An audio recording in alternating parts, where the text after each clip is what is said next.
Lautan massa memadati Jakarta International Stadium atau JIS dalam acara kampanye akbar calon presiden dan calon wakil presiden nomor urut 1 Anies Baswedan dan Muhaimin Iskandar.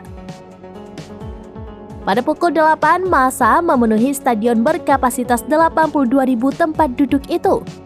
Selain itu, lapangan JIS yang diperkirakan menampung 10.000 orang juga dipadati oleh simpatisan paslon nomor urut 1 itu.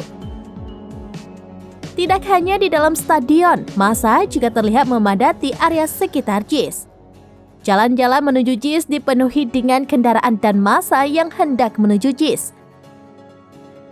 Area parkir dan concourse juga terlihat penuh oleh massa pendukung Anies Muhaimin. Diketahui kampanye akbar Anies Muhaimin akan diisi oleh penampilan beberapa artis lokal seperti Nasi Daria dan band The Massive. Akan hadir juga beberapa komika pendukung Anies yang akan mengisi acara kampanye akbar itu. Anies Muhaimin dijadwalkan berpidato pada pukul 10 waktu Indonesia bagian Barat dengan durasi sekitar 1 jam. Setelah pidato, rangkaian acara kampanye akbar tersebut selesai digelar.